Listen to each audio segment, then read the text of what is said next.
At 11:47 Universal Time yesterday, something on the sun broke, and you didn't even notice. While you were scrolling, streaming, trusting that the satellites overhead and the power grid beneath your feet would just keep working like they always do, a sunspot 10 times wider than Earth tore itself apart in a way sunspots aren't supposed to. A R4366 didn't just flare, it erupted in a triple peak sequence, 3 cascading waves of energy that scientists are calling structurally unstable.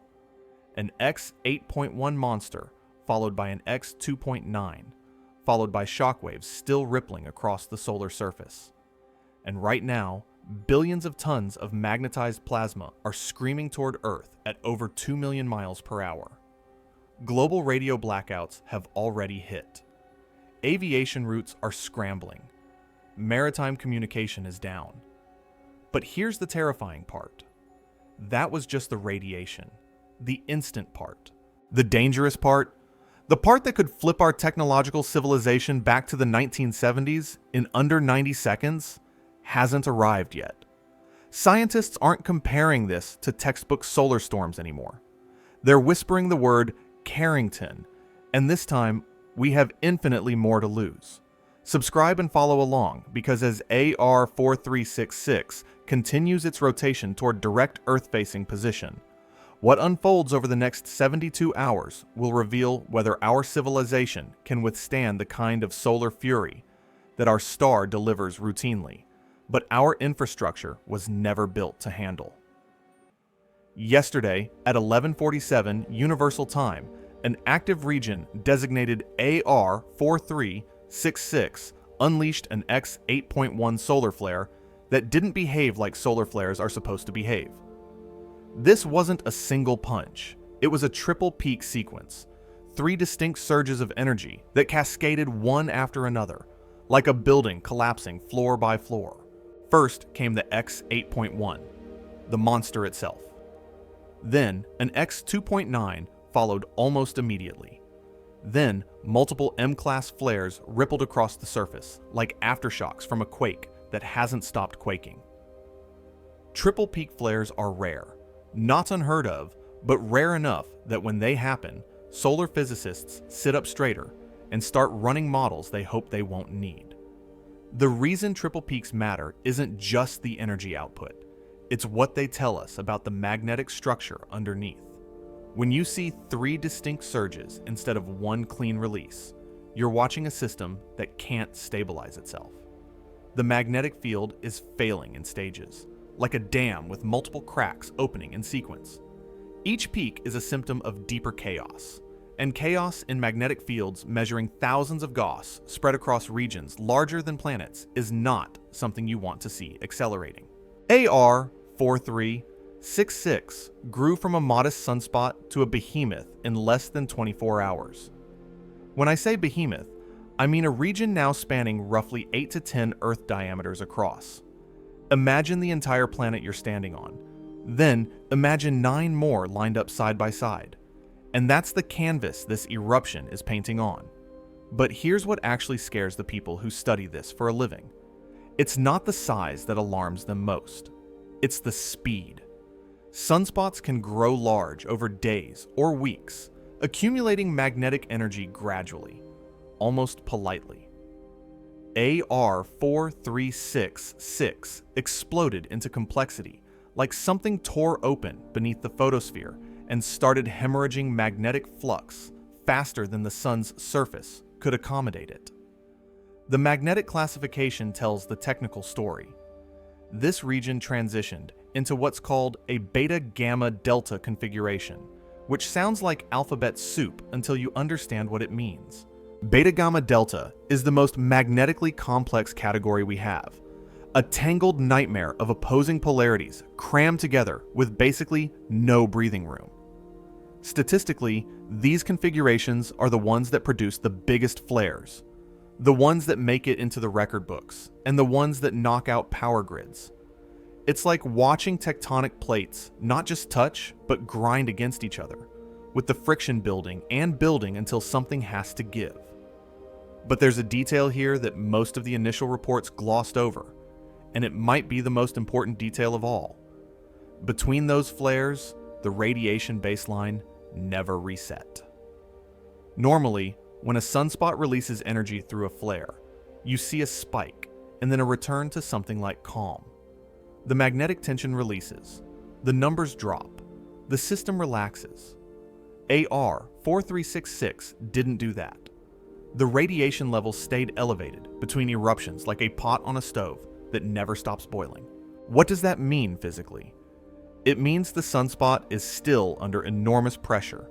It means the flares we've seen so far might not have relieved anything. They might have just rearranged the stress. Now let's talk about what's actually coming toward us. The Solar and Heliospheric Observatory, LASCO for short, along with NASA's Solar Dynamics Observatory, confirmed detection of a coronal mass ejection almost immediately after the X8.1. A CME is not radiation, it's matter.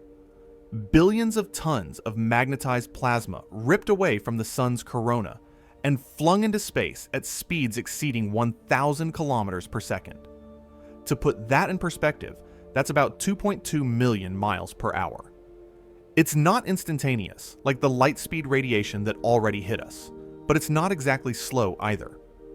The official word right now is that the CME is not Earth-directed. Let me tell you why that phrase is doing a lot of heavy lifting, and why you shouldn't relax yet. CMEs are not bullets. They're more like expanding clouds, and a not Earth-directed CME can still hit Earth if it's wide enough, or if the shockwave it creates compresses the surrounding solar wind in our direction. This particular CME appears to be broad, very broad, which means its flanks could absolutely graze our magnetosphere even if the core misses. And here's the kicker. Flank impacts can still trigger geomagnetic storms. They've done it before.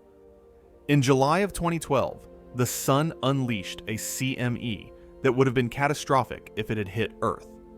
It missed us by about 1 week in orbital terms, but spacecraft at the L1 Lagrange point measured its intensity, and scientists who analyzed the data later said we dodged a bullet that could have sent us back to the 1800s technologically. That was a flank impact scenario we got lucky enough to avoid. This time, the geometry is different, but the principle is the same. Wider doesn't mean safer. Sometimes wider means more surface area to catch you. The immediate consequences are already here, and they're already disruptive. R3 radio blackouts have been confirmed across multiple continents. High-frequency communication, the kind that aviation relies on for transpolar routes, went down. Maritime operations lost contact. Emergency services in some regions had to switch to backup systems that haven't been tested in years. And that's just from the radiation, the instant part of this event. The dangerous part, the part made of actual matter screaming through space at relativistic adjacent speeds, hasn't arrived yet. So let's reframe this. What we're experiencing isn't a solar flare in the traditional sense. It's the beginning of a cumulative stress test on infrastructure designed for rare spikes, not continuous punishment. Our power grids, our satellites, our GPS networks, they were all built with the assumption that extreme space weather is an occasional problem, something you prepare for but don't expect to actually happen during your shift. AR 4366 is challenging that assumption in real time. The triple peaks, the non-relaxing baseline, the massive CME with uncertain trajectory, these aren't isolated variables. They're symptoms of a single underlying reality. The sun is in a state right now that our models didn't quite predict, and our systems weren't quite built to handle. And here's the thing that should keep you up tonight. The flare already hit us. The radiation already arrived at the speed of light, and there was nothing anyone could do to stop it or prepare for it, because by the time we detected it, it was already over. But the CME, the cloud of magnetized plasma, that's still in transit, that's the part we're waiting for. That's the part where things could get genuinely catastrophic, and we won't know how bad it's going to be until it's basically too late to do anything but brace for impact. Right now, somewhere between the Sun and Earth, billions of tons of magnetized plasma are traveling through the void at speeds that would vaporize anything physical in their path, and we are waiting. This is the part of a solar storm that messes with people psychologically, because there's nothing ambiguous about the threat anymore. It's confirmed, it's real, it's measurable, and it's coming. But we exist in this weird purgatory where we can't know exactly how bad it will be until the moment it arrives, and by then our response time is effectively zero.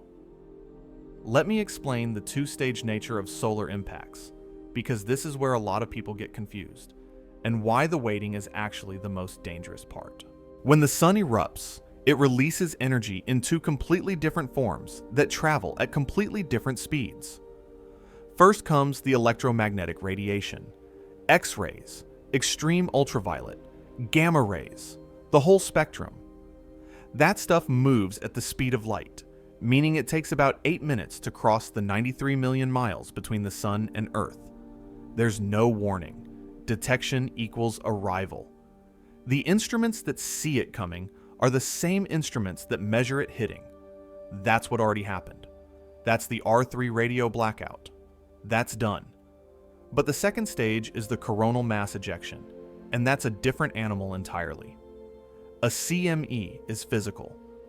It's plasma, superheated ionized gas threaded through with magnetic fields. And it has mass. It has to actually travel through space, like a wave through water. And that takes time, depending on the speed and density. A CME can take anywhere from 15 hours to 4 or 5 days to reach Earth. This one is fast, probably in the 18 to 36 hour range, but that's still a massive window of uncertainty. And during that window, we're flying blind in ways that matter enormously for what happens next. Here's the problem. The orientation of the CME's magnetic field determines how severely it will interact with Earth's magnetosphere, and we cannot measure that orientation until it arrives. Specifically, we need to know something called the BZ component, the north-south orientation of the interplanetary magnetic field carried by the CME. If BZ points north, it's like trying to push two magnets together with the same poles facing each other. They resist. The CME's energy mostly deflects around Earth's magnetic field, and we get a relatively mild geomagnetic storm. But if BZ points south, you get the opposite. Southward BZ couples directly with Earth's magnetic field like a key sliding into a lock, and that's when the energy transfer becomes catastrophic. Southward BZ during a major CME impact is the worst-case scenario because it allows the solar wind to inject enormous amounts of energy directly into the magnetosphere. This drives particles into the radiation belts, compresses the magnetosphere on the day side, stretches it into a long tail on the night side, and creates conditions for geomagnetic substorms that can induce currents in power lines strong enough to melt transformers. And we will not know which way BZ is pointing until approximately 30 to 60 minutes before impact, when the CME passes the L1 monitoring satellites positioned about 1 million miles upstream from Earth. 30 to 60 minutes. That's the warning time for the difference between inconvenient and catastrophic. Now let's talk about flank impacts, because the geometry here is not straightforward.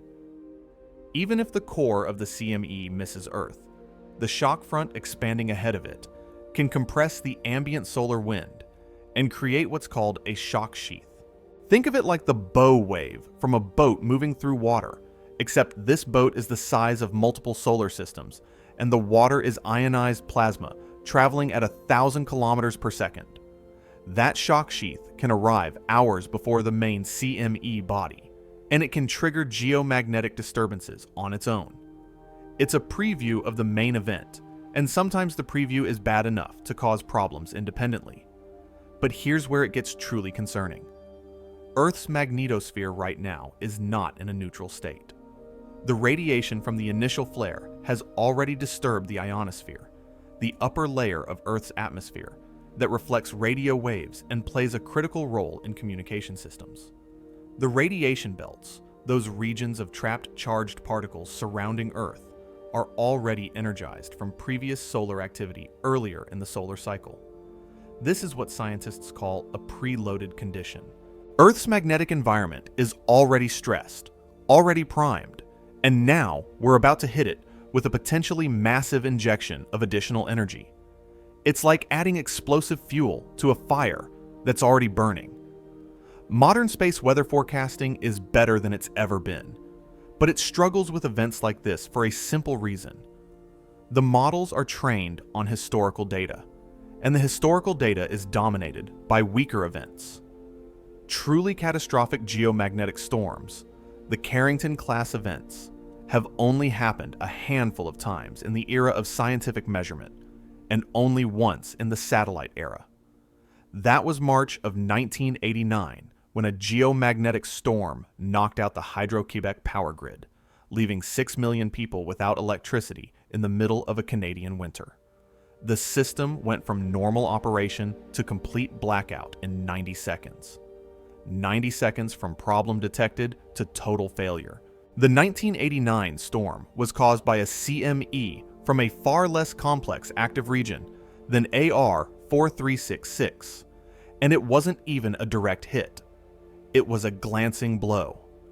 The X8.1 triple peak flare we're dealing with now is substantially more energetic, and if the geometry aligns wrong, if BZ points south, if the shock sheath and the CME core both impact within a short time window, we could be looking at effects that make 1989 look like a dress rehearsal.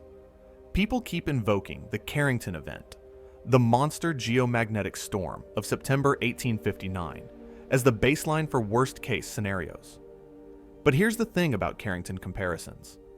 They fail in almost every meaningful way. In 1859, there were no satellites. There were no power grids. There were no GPS networks. No fiber optic cables with signal repeaters every 50 kilometers. No data centers running. AI models that require microsecond-level timing synchronization. The most advanced electrical technology was the telegraph.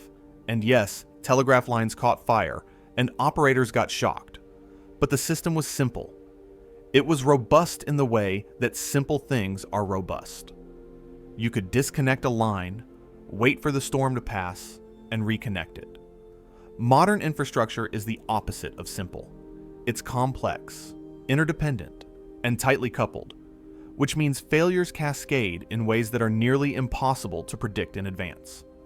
A geomagnetic storm doesn't just knock out power, it induces currents in long conductors, which means pipelines, railway tracks, undersea cables, anything metal and extended. It disrupts GPS, which doesn't just affect navigation. GPS provides timing signals that synchronize everything from financial transactions to cellular networks to the power grid itself. Lose GPS timing, and you don't just lose your map app. You lose the ability for distributed systems to coordinate, and coordination is what keeps the modern world running. Right now, scientists are watching three things obsessively. First, solar wind density. A denser CME carries more mass and more magnetic field, which means more energy to dump into Earth's magnetosphere. Second, the interplanetary magnetic field polarity, that BZ component I mentioned, which we won't know until the last possible moment.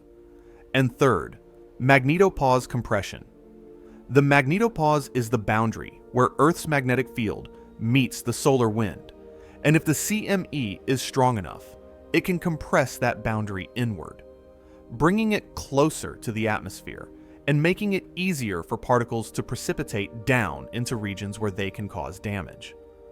The waiting is the worst part because uncertainty breeds anxiety, and anxiety breeds mistakes.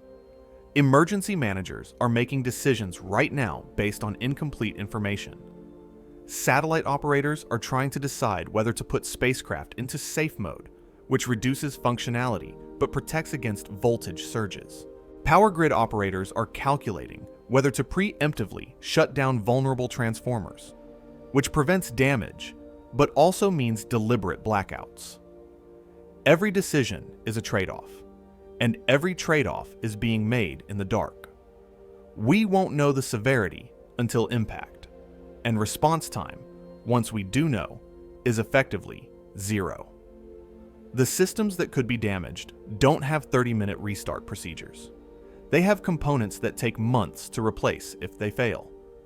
And some of them we don't make anymore. Some of the transformers in critical substations were built in the 1970s, and the factories that made them don't exist. If one of those fails, you're not talking about repair. You're talking about extended outages measured in seasons, not days. So we wait. And while we wait, the CME continues its journey across 93 million miles of void, carrying with it the potential to remind us just how fragile our technological civilization really is. Sunspots are not supposed to do what AR-4366 is doing. They're supposed to follow patterns, predictable life cycles that we've observed for centuries. They emerge, they grow, they become magnetically complex if they're going to, and then they decay. The process usually takes weeks. AR-4366 went from unremarkable to terrifying in less than one rotation of the sun, and the speed of that transformation is what has solar physicists using words like anomalous and unprecedented in their conference calls. Let me walk you through what a normal sunspot life cycle looks like, so you can understand why this one is throwing people off. A typical active region begins as a small bipolar pair, a north and a south magnetic pole separated by a neutral line, like a tiny bar magnet poking through the sun's surface. Over days or weeks, if it's going to become significant, more magnetic flux emerges from below, and the region grows. The magnetic field might become more complex as new flux interacts with old flux, but this happens gradually. The system has time to adjust, time to find equilibrium states, time to release energy in smaller bursts that prevent catastrophic buildup. AR-4366 didn't get that memo. This region went from a relatively simple bipolar structure to a beta-gamma-delta configuration, the most complex class we have, in under 24 hours. That's not just fast. That's alarmingly fast. It suggests that whatever's happening beneath the photosphere, the visible surface of the sun, is pumping magnetic flux upward at a rate that the surface layers cannot accommodate smoothly. Imagine trying to inflate a balloon, but instead of the rubber stretching evenly, it starts tearing in multiple places at once. That's the kind of mechanical stress we're talking about. Except instead of rubber, it's magnetic field lines being twisted and compressed and forced into configurations that are fundamentally unstable. The speed of magnetic reconfiguration matters because it determines how much energy can be stored before it has to be released. A slow buildup allows for small releases, safety valves that bleed off pressure before it becomes critical. A fast buildup doesn't. The energy accumulates faster than it can be released through normal mechanisms, and when it finally goes, it goes all at once. That's what we saw with the X8.1 triple peak sequence. That wasn't three separate events. That was one event that couldn't release cleanly. Now here's where things get genuinely weird, and I need to be clear about what's established science and what's emerging observation that's still being debated. Some observers using high-resolution magnetograms and extreme ultraviolet imaging have reported what appear to be electric double layers in AR-4366. An electric double layer is a structure where you get a separation of charge over a very short distance, creating an intense electric field. In plasma physics, these structures can accelerate particles to very high energies very efficiently. They're not common in solar active regions, or at least we don't usually see them clearly. But if they're present here, they could explain why this sunspot is producing such intense radiation. Electric double layers could act as particle accelerators embedded in the sun's atmosphere, taking thermal plasma and ramping it up to relativistic speeds in very short distances. This would produce harder radiation, meaning higher energy X-rays and gamma rays, and those penetrate deeper into Earth's atmosphere. Harder radiation affects more than just radio communication. It increases radiation exposure for high-altitude flights. It can damage satellite electronics more severely, and it can trigger chemical changes in the upper atmosphere that last for days after the flare has ended. But here's the thing about electric double layers in this context. They require sustained discharge to maintain themselves. You can't just have a brief flash and call it a double layer. You need continuous current flow, which means continuous energy input from below. And that circles back to the non-relaxing baseline I mentioned earlier. If AR4366 is maintaining elevated radiation levels between discrete flares, it could be because there are ongoing discharge processes happening continuously, not just during the obvious eruptions. The flares might just be the moments when those processes become visible enough to trigger our detectors. Why do seasoned solar observers call AR4366 a monster? It's not just the energy output, although that's certainly part of it. It's the structural instability. This is a region that looks like it's fighting itself. Magnetic polarities jam together in ways that shouldn't be stable, but somehow persist long enough to build up enormous stress before catastrophically releasing.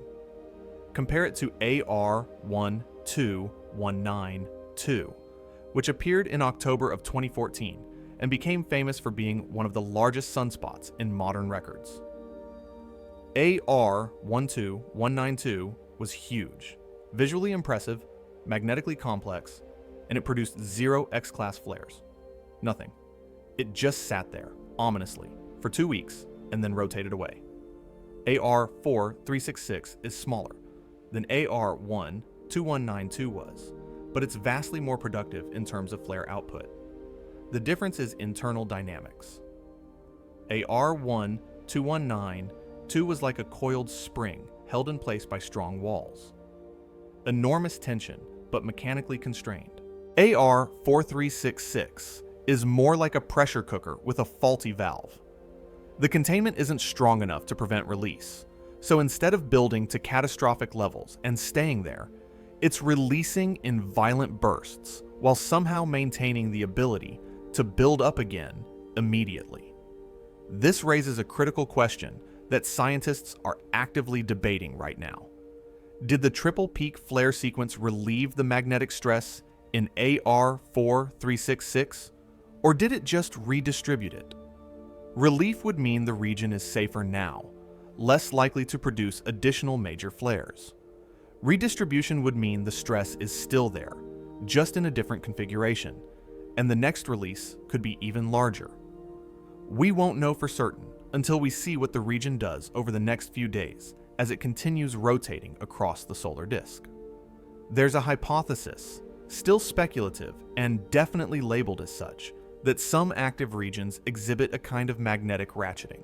Instead of releasing tension and returning to a lower energy state, they somehow use the energy from one release to wind themselves up tighter for the next one. It's counterintuitive, like a clock that speeds up every time you let it chime. But the mathematics of magnetohydrodynamics allows for these kinds of feedback loops under certain conditions. If AR4366 is doing something like this, then the X8.1 wasn't the peak. It was step 1.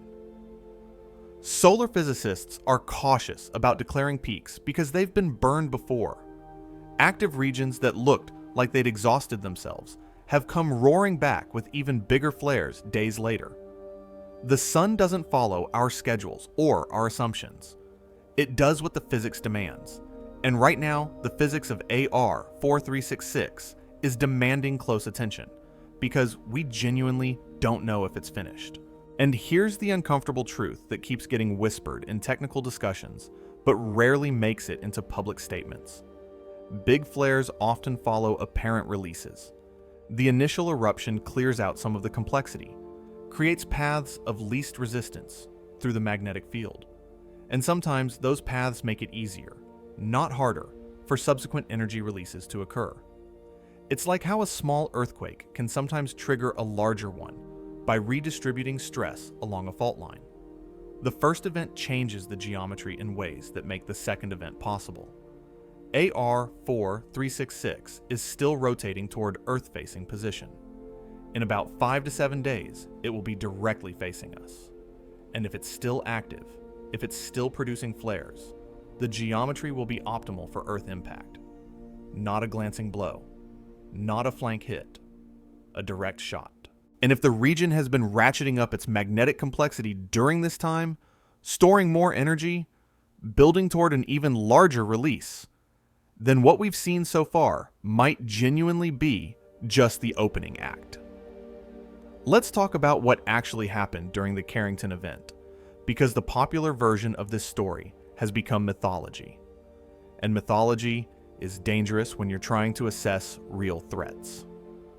On September 1st, 1859, British astronomer Richard Carrington was doing what he did every clear day, projecting an image of the sun onto a screen in his private observatory and sketching sunspots. At 11:18 a.m., he watched as two patches of intensely bright white light appeared over a large sunspot group and traveled across it before fading 5 minutes later. He'd just witnessed the solar flare equivalent of standing at ground zero during a detonation. 17 hours later, the sky caught fire. Auroras appeared as far south as the Caribbean. People in the Rocky Mountains woke up at 1 a.m., thinking it was dawn, and started making breakfast. Telegraph systems across North America and Europe went haywire. Operators disconnected their batteries, but the wires still sparked and hummed with current induced by the geomagnetic storm. Some telegraph paper caught fire. A few operators got shocked, and then, over the course of several days, it subsided. The world kept turning. Civilization did not collapse. The Carrington event has been retrofitted in popular imagination as some kind of apocalyptic close call, the event that almost sent us back to the Stone Age. But here's the reality check. In 1859, the telegraph was cutting-edge technology. It was also shockingly simple. Wires, batteries, electromagnetic switches. If a line got damaged, you could see where the damage was and fix it with tools that any blacksmith could make. The system was distributed, but not interdependent. New York didn't need San Francisco to be working for New York to function. Each node was largely autonomous. Now compare that to today. Our electrical grid is not a collection of independent systems. It's a synchronized network operating at precisely 60 Hz, or 50 Hz in much of the world, with tolerances measured in fractions of a percent. Synchronization is maintained through GPS timing signals, and disruption of those signals doesn't just cause blackouts. It causes desynchronization, which is infinitely worse. A blackout means the power is off.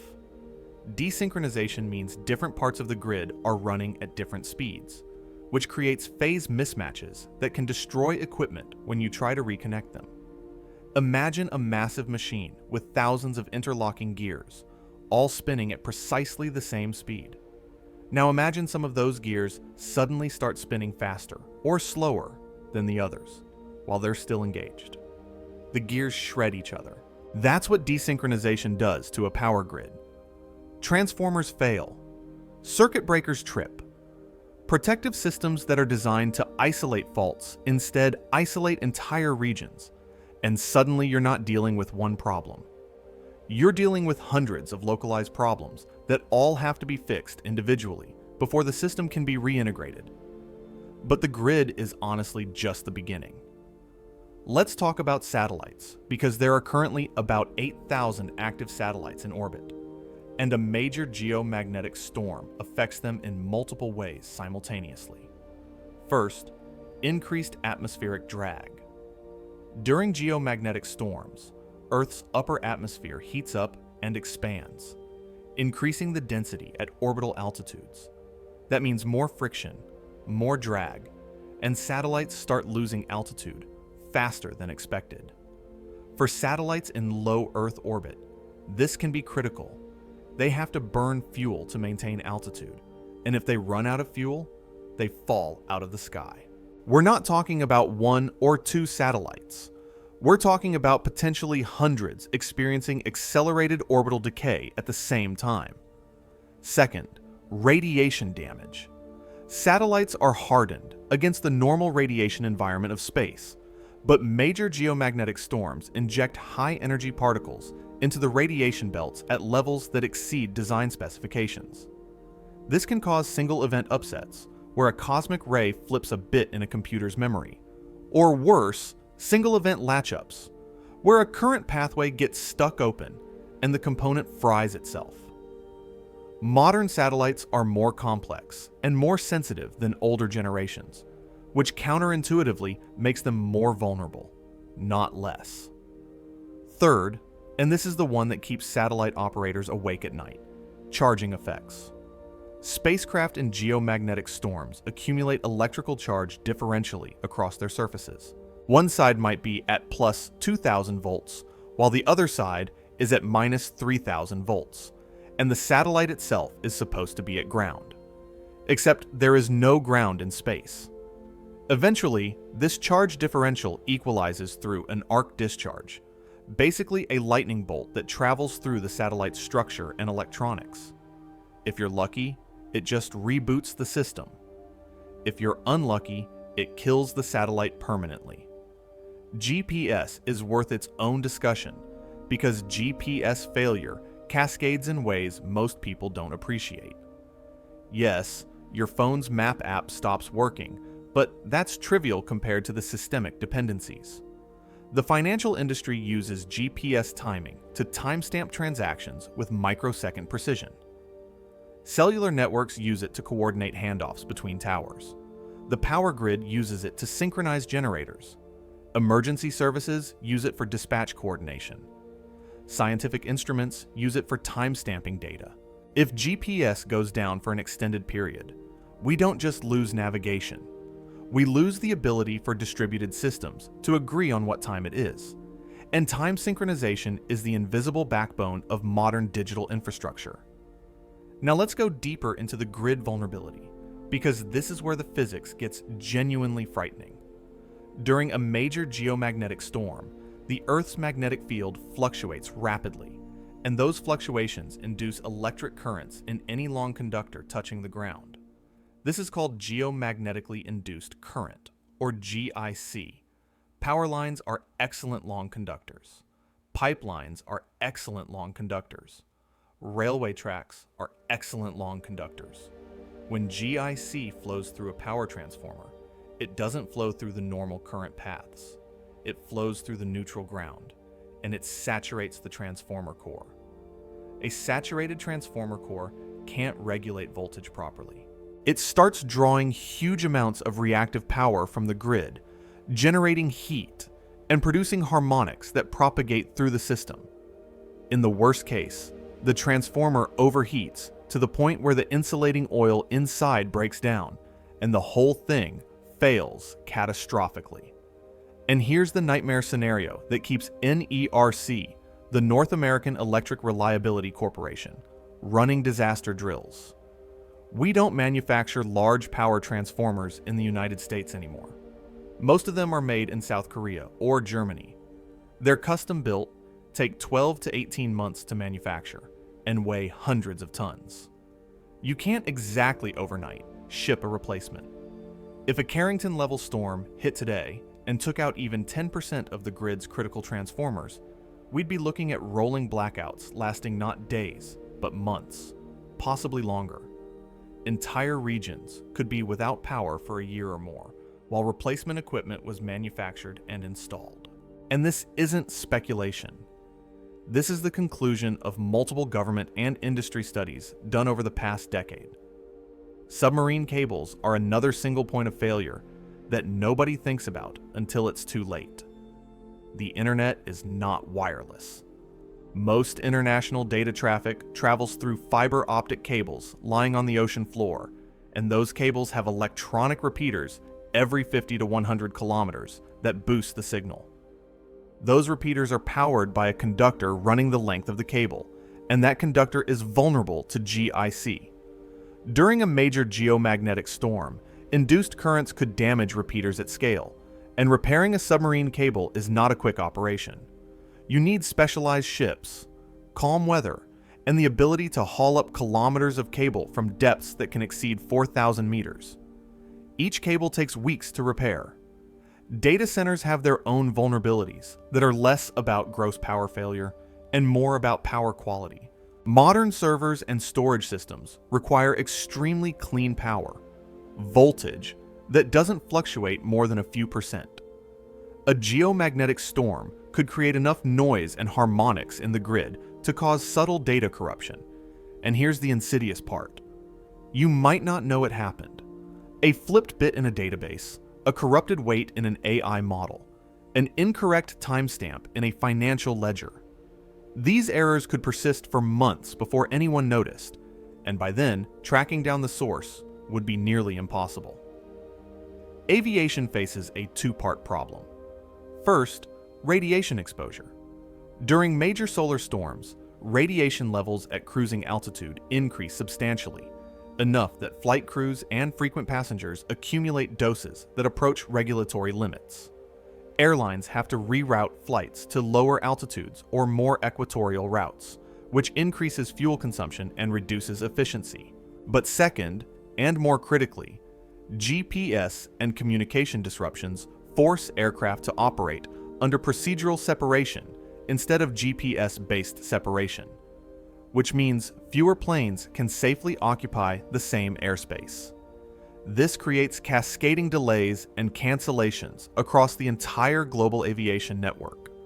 When people talk about a technological reset, they usually imagine some kind of Hollywood apocalypse where everything shuts off at once and never comes back. That's not how it would actually happen. It would be more like a forced simplification, a reversion to technologies and procedures that are more robust but less efficient. Think of it like this. For 2 weeks in September of 2003, most of Italy lost power because a tree branch in Switzerland touched a transmission line. That's a trivial physical event with catastrophic consequences because the system had no slack. We've optimized for efficiency to the point where resilience has become optional, and a Carrington-level storm would brutally expose that trade-off. The real nightmare isn't that we'd go back to the Stone Age. It's that we'd go back to the 1970s, technologically speaking, but with a global population and infrastructure that assumes 21st century capabilities. We've built a civilization that requires the grid to work, that requires satellites to work, that requires synchronized timing to work. And we've built it on a planet that is constantly being bombarded by radiation and particles from a star that occasionally throws tantrums we can't control and can barely predict. AR 4366 is showing us in real time that the star is throwing a tantrum right now, and we're about to find out whether our civilization can handle it. There's a conversation happening right now in corners of the internet and in some scientific circles that makes mainstream geophysicists uncomfortable, and it goes something like this. Is there a connection between major solar storms and earthquakes? The official scientific consensus says no. The data doesn't support it. The mechanism isn't there. Correlation is not causation. But humans are pattern-seeking animals. And when major geomagnetic storms are followed within days by significant seismic events, people notice. And sometimes the timing is uncomfortable enough that even skeptics start to wonder. Let me be absolutely clear about where the science stands. There is no accepted physical mechanism by which a geomagnetic storm could trigger an earthquake. The energies involved are wrong. Geomagnetic disturbances affect the ionosphere and magnetosphere, regions hundreds to thousands of kilometers above Earth's surface. Earthquakes happen in the crust and upper mantle, tens of kilometers down. The magnetic field fluctuations simply don't penetrate deep enough or with sufficient intensity to influence tectonic stress. This is settled science. It's not controversial. But statistical clustering is real, and it's weird. If you go through historical records of major geomagnetic storms and major earthquakes and plot them on a timeline, you see periods where both types of events seem to happen in bursts. A big storm is followed a few days later by a significant quake, which is followed by another storm, which is followed by another quake. The clustering is usually attributed to coincidence and selection bias. We remember the hits and forget the misses, except sometimes the clustering is tight enough that dismissing it feels intellectually lazy. The Tohoku earthquake in Japan, March 11, 2011, magnitude 9.1, was preceded by increased solar activity. The Sumatra earthquake, December 26, 2004, magnitude 9.1, occurred during a period of elevated geomagnetic disturbance. The Chile earthquake, February 27, 2010, magnitude 8.8, same pattern. Again, correlation is not causation. Earthquakes happen all the time. Solar storms happen all the time. Some overlap is inevitable, but the specific timing in some cases is close enough that it triggers cognitive dissonance, even in people who should know better. There are researchers, a minority to be sure, who have proposed mechanisms that aren't as crazy as they initially sound. One idea is that geomagnetic disturbances could influence stress in already critically loaded fault zones, not by adding enough energy to trigger a quake directly, but by providing a small perturbation that tips a system already balanced on the edge. The analogy is the straw that breaks the camel's back. The straw doesn't carry much weight, but the camel was already at its limit. The question is whether geomagnetic fields can be that straw for tectonic systems. Another hypothesis involves piezoelectric effects in quartz-rich rocks under stress. Quartz is piezoelectric, meaning it generates electric charge when mechanically stressed. A fault zone under tectonic stress is full of quartz experiencing enormous pressure, and that pressure generates electrical signals. Some researchers speculate that external electromagnetic fields from geomagnetic storms could interact with these charge distributions in ways that alter stress patterns microscopically. Again, this is speculative. It's not accepted, but it's not pseudoscience. It's at the edge of what's plausible. Right now, there's attention on the Alpine Fault in New Zealand. This is a major strike-slip fault that runs up the western side of the South Island, and it's overdue for a major rupture based on historical recurrence intervals. The last big quake on the Alpine Fault was in 1717, more than 300 years ago, and the average interval between major ruptures is about 300 years. Seismologists have been saying for a decade that the fault could go any time, and when it does, it will be catastrophic for the region. The connection to AR 4366 is pure speculation, but it's speculation a lot of people are engaging in because the timing is cosmically uncomfortable. If a major earthquake happened in New Zealand or anywhere else with significant tectonic stress in the next week, would it be because of the solar storm? Almost certainly not. Would people believe it was connected anyway? Absolutely. This is where human pattern recognition becomes both a strength and a liability. We're incredibly good at seeing patterns. We're terrible at distinguishing meaningful patterns from random noise without rigorous statistical analysis. And even then, our intuitions fight the data. But here's the thing about uncertainty. It creates space for alternative explanations to flourish, and some of those explanations are not scientific. We're already seeing an uptick in metaphysical interpretations of the solar activity. Claims about planetary alignments influencing both solar and seismic activity. Prophecies about cosmic cycles and earth changes. Warnings from self-proclaimed seers who say they predicted all of this. This is what happens when mainstream institutions can't or won't provide clear answers. People fill the void with whatever makes sense to them. And for a lot of people, cosmic interconnection makes more intuitive sense than random coincidence. Planetary alignment claims, specifically, are worth addressing because they come up every time there's major solar activity. The idea is that gravitational or magnetic interactions between planets affect the sun's activity and Earth's geology simultaneously. Mainstream science rejects this completely. The gravitational influence of other planets on the sun is real, but vanishingly small compared to the sun's internal dynamics. The influence on Earth's tectonic activity is even smaller. Jupiter, the most massive planet, exerts about 1,000th the tidal force on Earth that the Moon does, and the Moon doesn't trigger earthquakes. The numbers don't work, but these ideas persist because they offer a narrative. They turn chaos into cosmos, randomness into order, and suffering into meaning. When the power goes out or the ground shakes, people want to know why. Because the sun had a magnetic instability, or because stress accumulated on a fault for 3 centuries, are correct answers, but they're not satisfying answers. They don't provide agency or purpose. Because the planets aligned, or because we've entered a new cosmic cycle, are wrong answers, but they're more emotionally coherent for a lot of people. Historically, major geomagnetic storms have been culturally significant regardless of their physical effects. The Carrington event happened during a period of political instability and was interpreted by some as an omen. The 1989 storm occurred during the final years of the Cold War and fed into millennial anxieties about technological collapse. The March 1989 Quebec blackout was followed by the Loma Prieta earthquake in California 7 months later, and conspiracy theories about government-induced earthquakes using electromagnetic weapons gained traction in fringe communities.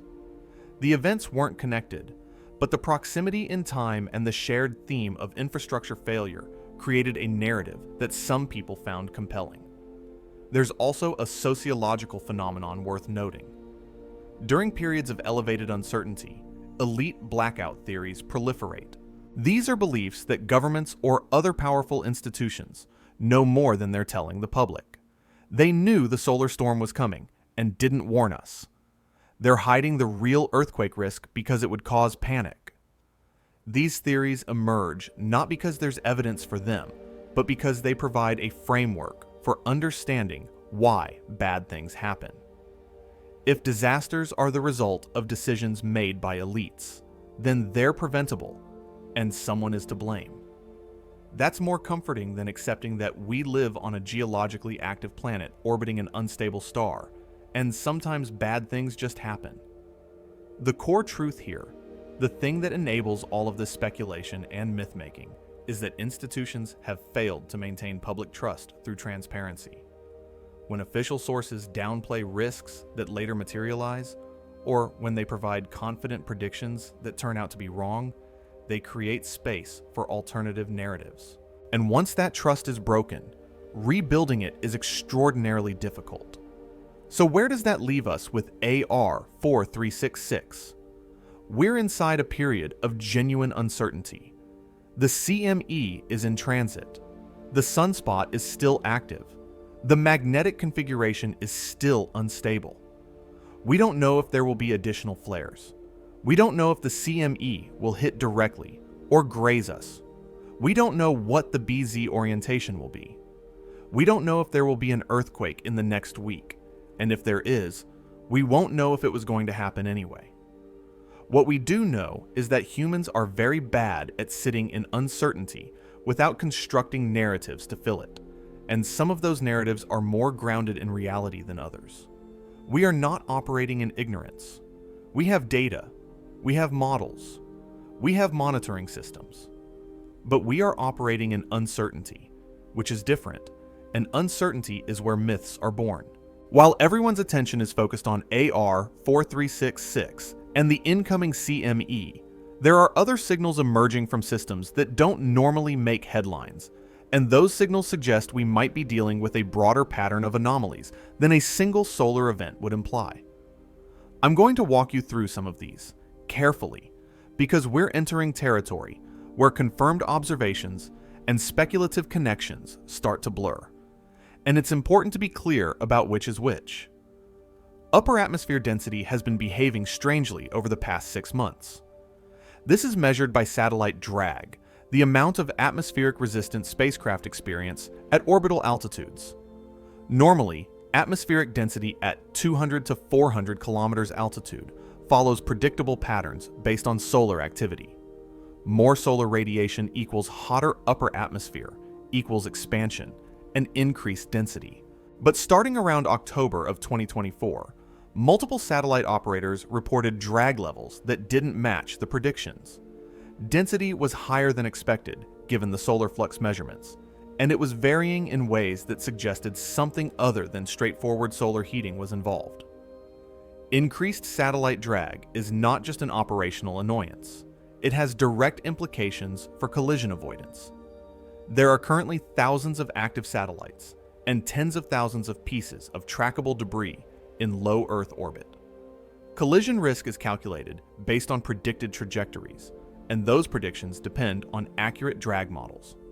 If the atmosphere is denser than predicted, satellites slow down faster than expected, their orbits decay more quickly, and the probability of conjunctions, close approaches with other objects, increases. We're already seeing an uptick in collision avoidance maneuvers, orbital adjustments that satellites have to make to avoid hitting debris or each other. Now here's where it gets interesting. Some of the atmospheric anomalies don't correlate cleanly with solar indices.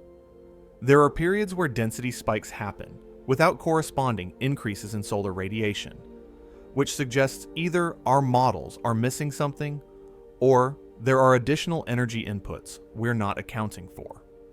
One hypothesis is that geomagnetic storms inject energy into the upper atmosphere through particle precipitation, electrons and protons spiraling down magnetic field lines and depositing their energy through collisions with atmospheric molecules. This happens, it's well documented, but the magnitude of the recent anomalies seems too large to be explained by this mechanism alone. Let's shift to a different domain entirely: artificial intelligence managed infrastructure. Over the past 5 years, critical systems have increasingly incorporated AI for optimization and decision-making. Power grids use AI for load balancing and demand prediction. Transportation networks use it for traffic flow management. Financial markets use it for algorithmic trading. Satellite constellations use it for autonomous collision avoidance and orbital station keeping. These systems work beautifully under normal conditions because AI is very good at pattern recognition and optimization when the patterns are stable. But here's the problem.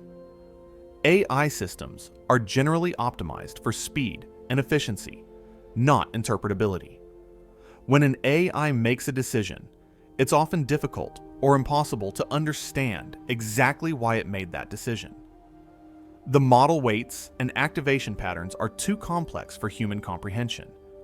This is fine when the decisions are correct, but it becomes a serious liability when conditions move outside the training distribution. And major space weather events are by definition outside the training distribution because they're rare. An AI trained on years of normal space weather data has never seen a Carrington-level storm. It has no direct experience with how satellite drag behaves during extreme geomagnetic disturbances, or how GPS timing errors cascade through dependent systems. When such an event occurs, the AI's predictions become unreliable, but the system might not know its predictions are unreliable. It continues making decisions with high confidence based on patterns that no longer apply, and those decisions can be catastrophically wrong. There's a specific scenario that keeps people in critical infrastructure security awake at night, and it's called the human out-of-the-loop problem. Modern systems operate so quickly that human intervention is often not fast enough to prevent cascading failures. An AI detects an anomaly, initiates a protective response. That response triggers secondary effects. The AI responds to those, and within milliseconds, you have a runaway feedback loop that a human operator can't interrupt, because by the time they understand what's happening, the system has already gone through 50 decision cycles. During a major space weather event, you could have multiple AI systems responding to anomalies simultaneously and independently. A power grid, I sees voltage fluctuations and starts load shedding. A satellite constellation, I sees increased drag and starts raising orbits, which requires communication bandwidth. A financial trading, AI sees market volatility from power disruptions and starts executing trades. A traffic management AI sees GPS errors and reroutes transportation flows. None of these systems know what the others are doing.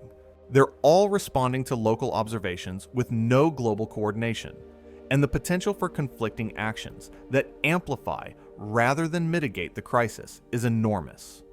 Space weather acts as a stressor that exposes vulnerabilities in coupled systems that are invisible during normal operation. Think about GPS timing again. If GPS goes down, the power grid's synchronization becomes unreliable. If the power grid becomes unreliable, data centers lose clean power and computing resources degrade. If computing resources degrade, the AI systems that manage other infrastructure start making worse decisions. If those systems start making worse decisions, the humans who are supposed to supervise them get overwhelmed with alerts and false positives. And if humans get overwhelmed, they start ignoring warnings or making rushed decisions that introduce new errors. This is what cascading failure looks like in a highly automated, tightly coupled infrastructure. It's not one big dramatic explosion. It's 1,000 small failures that interact in ways nobody predicted, creating emergent behaviors that weren't present in any individual component. And the scary part is we've designed this system. We've built resilience in individual components, but fragility in the interactions between components. We've optimized for efficiency under normal conditions, at the cost of robustness under extreme conditions. Resilience has not kept pace with complexity. This is the fundamental problem. Every time we add a new technology, a new network connection, a new AI optimization layer, we increase the system's efficiency and we decrease its resilience. Redundancy looks like waste when everything's working. Backup systems that never get used look like wasted investment. Manual overrides for automated systems look like technological regression. So we strip them out, we optimize them away, and we tell ourselves that monitoring and early warning will be enough. Then, something like AR 4366 happens. The monitoring sees it coming, but there's no time to react. The early warning is useful for awareness, but useless for prevention. And all those redundancies and backups we optimized away would have been the difference between a manageable crisis and a catastrophic failure. But they're not there anymore, because they didn't make economic sense in peacetime. And now, we're not in peacetime. We're under attack by a star that doesn't care about our quarterly earnings or our efficiency metrics. The CME is still inbound. The Sunspot is still active. The satellites are experiencing anomalous drag. The AI systems are still making decisions based on data they don't fully understand. And somewhere in the network of dependencies that keeps modern civilization running, there are single points of failure that nobody has identified because the system has never been stressed in quite this way before. We're about to run an experiment we didn't design and can't control, and the results will tell us whether our infrastructure was resilient enough or whether we optimized ourselves into fragility. The sun has been erupting for 4.6 billion years. It will continue erupting for another 5 billion or so until it exhausts its hydrogen fuel and expands into a red giant that will consume the inner planets. Solar flares are not anomalies. They're features.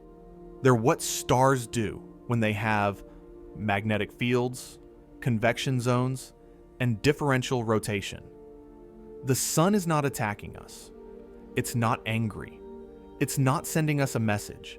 It's just being a star, doing star things, utterly indifferent to the fact that one of its orbiting rocks developed a technological civilization that's vulnerable to its normal operations. The threat isn't the sun. The threat is what we've built and how we've built it. Over the past 150 years, humans have developed a dependency on technologies that assume the sun will behave within certain parameters. Electric power grids, radio communication, satellites, GPS. All of these assume that geomagnetic storms will stay below certain intensities, and that we'll have enough warning to protect critical systems. And most of the time, that assumption holds. The sun cooperates. Storms are mild. Warnings are adequate. Systems stay online. But every assumption has limits, and AR 4366 is testing those limits in real time. The triple peak flare sequence was more energetic than our worst-case planning scenarios for this phase of the solar cycle. The CME is traveling faster than average. The magnetic complexity evolved more quickly than historical patterns suggested was likely. None of this violates the laws of physics. It's all perfectly normal solar behavior. It's just normal behavior at the extreme end of the distribution, and we built our civilization to handle the middle of the distribution, not the tail. This is what zero slack design looks like. We've optimized everything for efficiency, which means we've removed all the buffers and safety margins that would absorb variability. Power grids run near maximum capacity to avoid wasting infrastructure investment. Satellite constellations pack orbits as densely as possible to maximize coverage. Communication networks operate at high utilization to minimize idle resources. None of these systems have spare capacity sitting around unused, just in case something unusual happens. Spare capacity is expensive, and it looks like waste on a balance sheet, so we engineered it out. The loss of analog backups is particularly striking if you look at the historical trajectory. In the 1970s and 80s, critical systems had mechanical or analog fallbacks. If the digital system failed, you could switch to manual operation or analog instruments. Aircraft had mechanical altimeters and magnetic compasses. Power grids had manual switching stations. Communication systems had physical copper lines that didn't depend on satellites. Those backups are mostly gone now. We've gone all in on digital, on networked, on automated, because it's better in every measurable way when it's working. But when it's not working, there's often nothing to fall back to. Crisis management depends on having accurate mental models of how systems behave under stress, and our models are built from experience with small crises. We've had geomagnetic storms, we've had power outages, we've had satellite failures, but we haven't had all of them at once. We haven't had a truly catastrophic space weather event in the satellite era, and that means our intuitions about how bad things can get are probably wrong. We're anchored on past experience, and past experience doesn't include the scenario we might be heading into. AR 4366 is still rotating toward Earth. In approximately 5 to 7 days, it will be in optimal position for direct impacts. If the region remains active, if it produces additional flares, we won't get a glancing blow or a flank hit. We'll get the full force of whatever it releases, and our ability to respond will be limited by the same factors that are limiting our response now. Insufficient warning time, insufficient redundancy, insufficient understanding of how coupled systems fail under extreme stress. The flare isn't terrifying because it's extreme. It's terrifying because it's ordinary. This is what stars do. This is what the sun has done thousands of times before, and will do thousands of times again. The terror comes from recognizing that we've built a technological civilization on a planet that's constantly being irradiated and bombarded by a massive nuclear fusion reactor 93 million miles away. And we've built that civilization with the assumption that the reactor will always be well behaved. We've assumed the sun will cooperate with our schedules and our tolerances and our economic models. The sun doesn't cooperate. It doesn't even know we're here. And AR 4366, this monster sunspot that's currently tearing itself apart magnetically and flinging the debris into interplanetary space, is a reminder that our technological civilization exists at the mercy of forces we can observe but not control. We can measure the sun's activity. We can model its behavior. We can launch spacecraft to watch it continuously. But we cannot stop it from erupting, and we cannot protect ourselves completely from what happens when it does. The real question isn't whether AR 4366 will produce another flare, or whether the CME will hit us directly, or whether the BZ orientation will be southward. The real question is whether we've built a civilization capable of surviving its own fragility in the face of a universe that occasionally reminds us we're not as in control as we like to believe. The answer to that question is about to be tested, and we should all be paying very close attention to the results.